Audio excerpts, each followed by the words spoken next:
ini keluarga Ummu Sulaim, Ummu Haram dan Anas sebetulnya. Satu keluarga ini begitu luar biasa khidmatnya kepada Rasul. Jadi suatu ketika Anas ini masih usianya sekitar 10 tahun, ya, ibu-ibu beliau, maksud ibu-ibu beliau itu adalah ibu beliau dan bibi-bibi beliau. Itu menekankan kepada Anas untuk menjadi pelayan Rasulullah Shallallahu Alaihi Wasallam. Jadi sudahlah berkhidmat kepada Nabi. Jadi ini bagus ya kalau kita bisa begitu ya. Ada orang alim, orang yang punya keutamaan, berkhidmat ke situ. Berkhidmat tentunya yang betul-betul orang punya keutamaan. Kalau enggak ya dijadikan ketibal aja nanti. Kemudian saat beliau menemui kami di rumah, kami pun memerahkan susu untuk beliau. Ya saat itu ya, enggak ada kulkas, ya, cadangan makanan enggak ada ya, ketika datang tamu diperahkan susu segar dari ambing susu langsung. Kemudian minuman untuk beliau yang diambil dari sumur di rumah. Kemudian Rasulullah Shallallahu Alaihi Wasallam meminumnya, sedangkan Abu Bakar di sebelah kirinya. Umar berkata kemudian, wahai Rasulullah, berikan kepada Abu Bakar. Ya Abu Bakar ini kan sahabat yang mulia. Setelah Rasulullah minum, diminta oleh Umar kasih Abu Bakar dulu.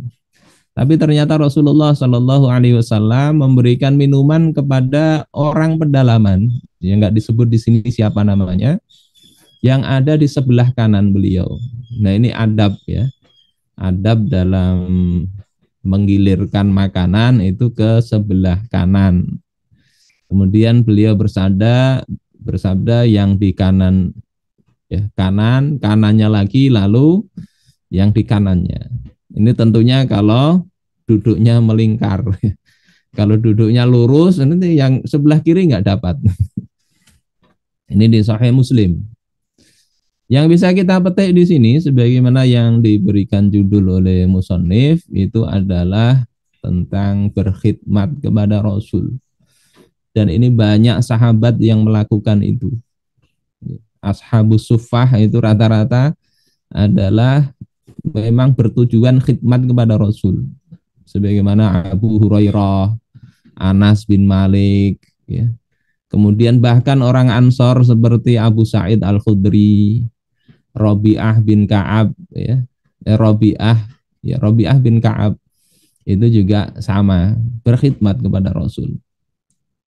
Insya Allah dengan adanya kedekatan itu, apa-apa yang jadi adabnya Rasul mereka tahu. Kalau sekedar ilmu lewat Zoom, ini kan enggak tahu kesehariannya seperti apa. Yang jadikan guru itu enggak ngerti kesehariannya. Benerkah, tidakkah? Mencontohnya bagaimana, itu enggak bisa. Tapi ketika ini Anas ini jadi pelayan, tahu persis ya, bagaimana saat turunnya ayat, apa yang dilakukan Rasul, mau tidur dan seterusnya. Bagaimana keseharian Rasul dengan istri-istri beliau. Anas bin Malik mengetahui. Kita bisa dengan cepat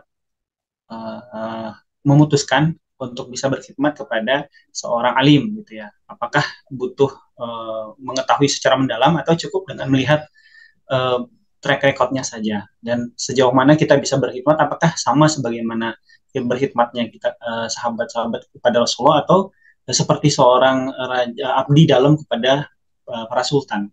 Prinsipnya khidmat itu kan pertama mencari kerelaan dari guru, kerelaan guru. Karena kalau gurunya senang, ya, itu sudah insya Allah berberkah, ya, memberikan keberkahan ilmu. Guru memberikan ikhlas ilmunya, guru ridho terhadap murid, itu akan memberikan keberkahan dari apa yang disampaikan. Itu yang pertama. Yang kedua, dengan khidmat itu intinya juga adalah adanya kedekatan antara guru dengan siapa yang berkhidmat. Dan kedekatan itu yang sebetulnya bisa lebih menurunkan akhlak itu di situ. Bagaimana kita melihat keseharian guru itu kadang lebih bisa dicerna daripada penjelasan. Lisanul hal afsahu min lisanil maqal. Ucapan atau kondisi yang terlihat itu lebih fasih daripada ucapan. Nggak perlu banyak bicara, kadang guru itu ketika melakukan sesuatu kadang lebih mudah dicontoh oleh muridnya ketika ada kedekatan. Dan ini akan lebih efektif ketika memang ya berkhidmat tadi. Terus yang berikutnya itu kan Rasul sendiri itu katakan almar'u ala dini khalilih. Seseorang itu berada pada agama siapa teman-teman dekatnya, orang-orang sekitarnya yang ada klop di hati itu. Teman-teman akrab. Falyanzur ahadukum mayyukhalilu. Maka hendaklah seorang dari kalian atau kalian itu memperhatikan dengan siapa dia berteman dekat. Nah, yang berteman dekat dengan orang yang punya banyak keutamaan, insya Allah jadi orang yang punya keutamaan. Tidakkah kita lihat kayak Imam Al-Hasan Al-Basri? Beliau ini putra dari seorang budak awalnya. Tetapi budak, tapi beliau ini diasuh oleh Ummul Mukminin, ya. Ibu kaum mukminin, istri-istri baginda Rasul, sehingga jadi ulama besar. Siapa lagi itu yang budak juga? Ikrimah. Ikrimah ini budak. Tapi budaknya Ibnu Abbas. Budaknya Ibnu Abbas. Masih kecil, kemudian dibebaskan oleh Ibnu Abbas. Ya, berkhidmat kepada Ibnu Abbas. Kemudian Ibnu Abbas ini ahli tafsir, akhirnya Ikrimah ini terkenal sebagai ahli tafsir.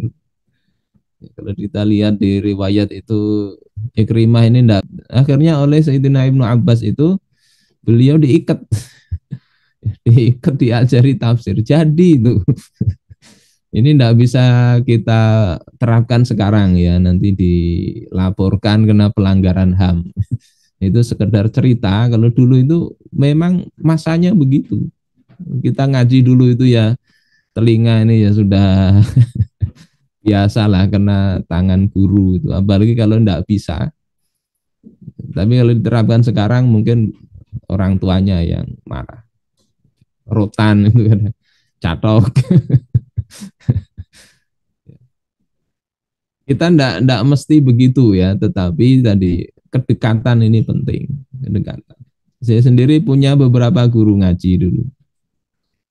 Ya, ada satu yang cukup dekat itu. Karena apa dekat? Karena kita ini pernah serumah.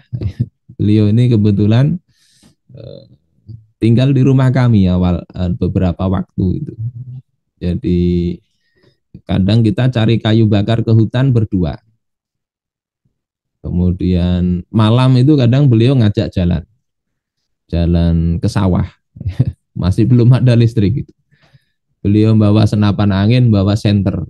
Kita tukang nyenteri, beliau nembak kadang. Nah, saat jalan-jalan di sawah malam yang gelap itu sambil memberi nasihat. Dan itu masih apa? Melekatnya itu kuat dibandingkan kita ini di depan papan tulis. Jadi seperti itu ya. Kita bisa bayangkan kalau itu berkhidmat dan memang yang dikhidmati itu ya, orang yang punya keutamaan itu juga berkhidmat untuk agama. Dia memang berkhidmat untuk ilmu, terus ini orang berkhidmat kepada orang tersebut. Insya Allah itu yang mau dapat keberkahan ilmunya dan bisa jadi orang alim di situ.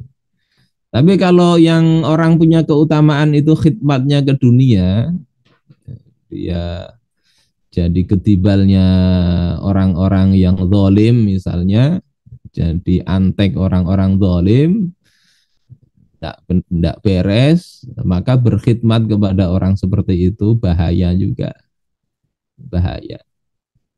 Mungkin itu Ustaz. Jadi cek dululah bagaimana keagamaan orang yang kalau kita punya anak mau kita suruh berkhidmat itu cek keagamaannya bagaimana.